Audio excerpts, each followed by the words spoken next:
This is the new Volkswagen Arteon, and VW has big plans for this car. Don't worry, of course, they make a full-size version you can actually fit in. So this is Volkswagen gone posh. You see, this guy's designed to take on the likes of the Audi A5 Sportback and BMW 4 Series Gran Coupe, and it is a very smart-looking thing. I mean, check out all the creases on the bodywork, that lovely paint scheme and the huge bold grille. This car stands out, though there is a price to pay for that. You see, it starts from £38,000, which it's quite a lot for a Volkswagen, really, isn't it? Now, if you click up there, you can go to carwow.co.uk to compare offers online, all from the comfort of your own home. So, yeah, this car looks great from the outside. How about the inside? It's actually a little bit of a disappointment. The reason for that is that the dash design is pretty much identical to the much cheaper VW Passat, and I don't think it has the same kind of panache as the interior design of an Audi A5 Sportback, and the quality isn't quite as good either. I mean, yes, there's loads of soft touch materials, and it does feel very, very nice.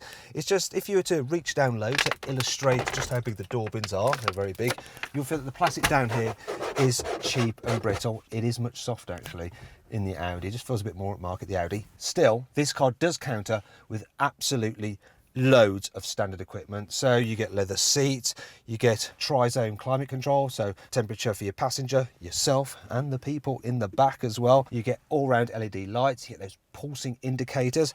I'll just turn the ignition on so I can show you something else. All cars get a digital driver's display. You'd have to pay extra for that in an Audi A5. Now, as standard, you get an 8-inch touchscreen, and it's all pretty easy to use and navigate through. Because you've got touchscreen rather than a swivel wheel system, it's not quite so easy to use when you're driving, but it's generally quite good. And if you click up there, you can see my full in-depth video review of the infotainment system. This is actually the upgraded 9-inch system, and it has no physical buttons at all. It has that bigger, sharper display, and it also comes with gesture controls, though the only thing you can do is scroll through the radio stations or menu by waving your hand. This is all the gestures you can do. It makes this noise like you're in some kind of like kung fu movie. It's kind of addictive. Look, you can do it on the menu as well. Wipe on, wipe off, wipe on, wipe off. Sorry. Ridiculous thing about that, though, is that even though you can scroll through the radio stations, you end up having to press the button to actually pick the station.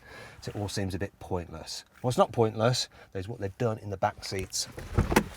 So, you see, this car is based on the Passat, and that's a huge spacious car in the rear.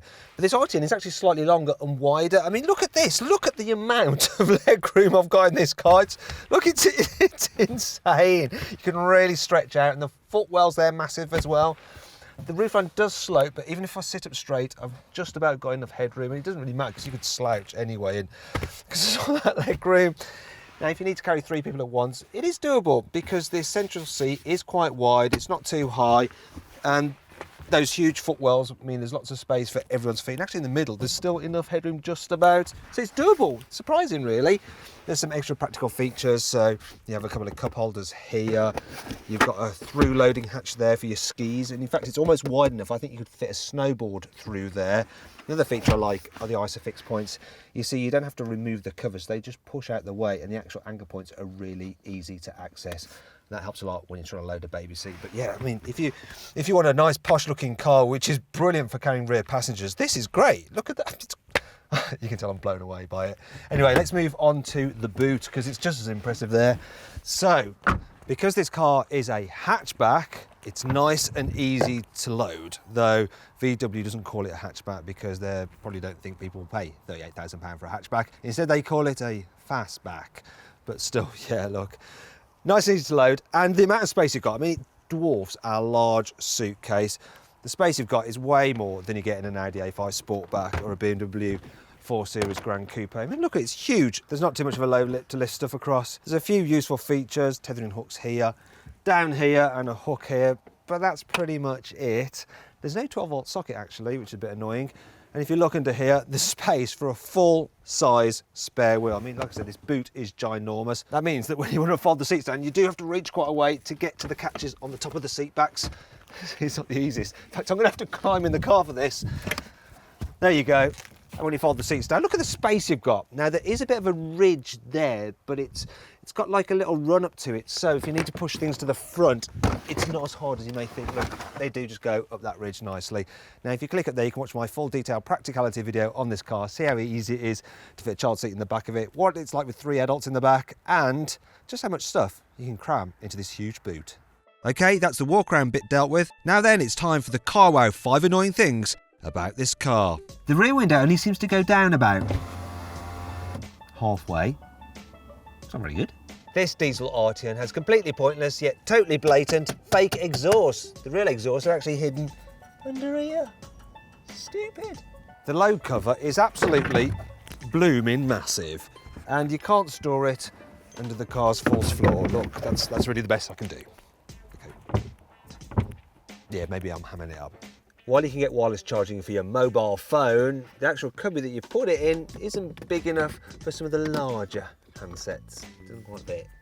This large touchscreen is an absolute magnet for fingerprints, as my oily skinned assistant will now demonstrate. She hasn't just eaten a bag of chips either. I mean, that's just normal.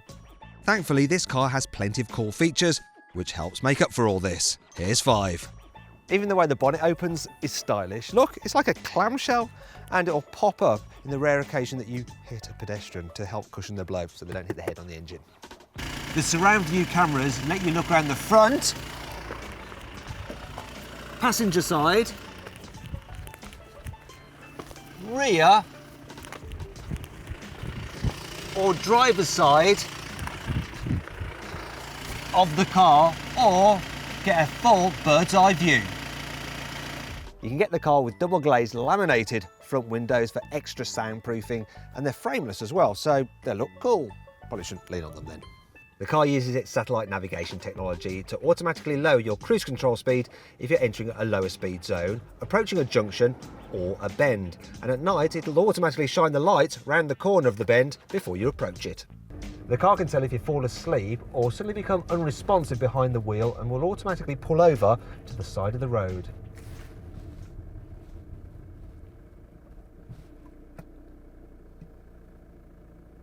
Don't worry, I'm just acting fine.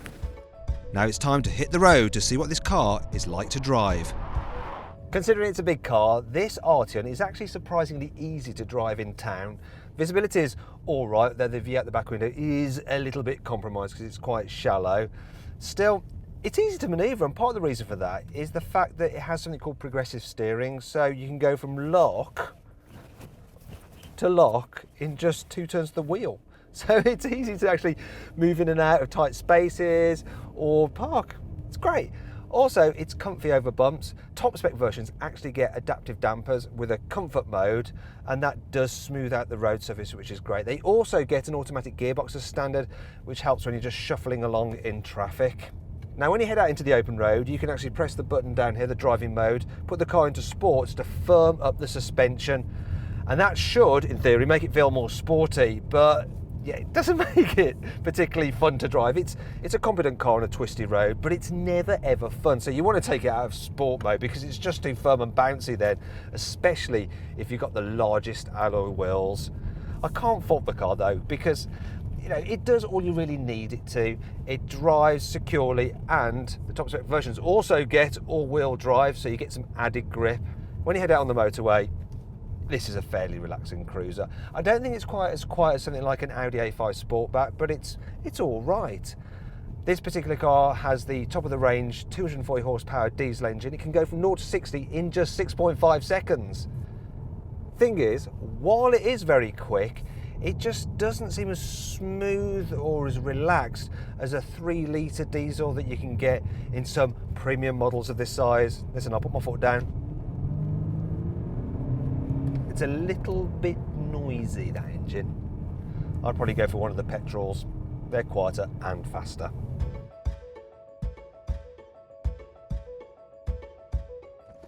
Now, if you click on the pop-out banner up there or on the link below the video, you can go to carwow.co.uk for more information and to compare deals on the Volkswagen Arteon without having to haggle. So then, what's my verdict on this car? Should you avoid it? Should you consider it? Should you shortlist it? Or should you just go right ahead and buy it?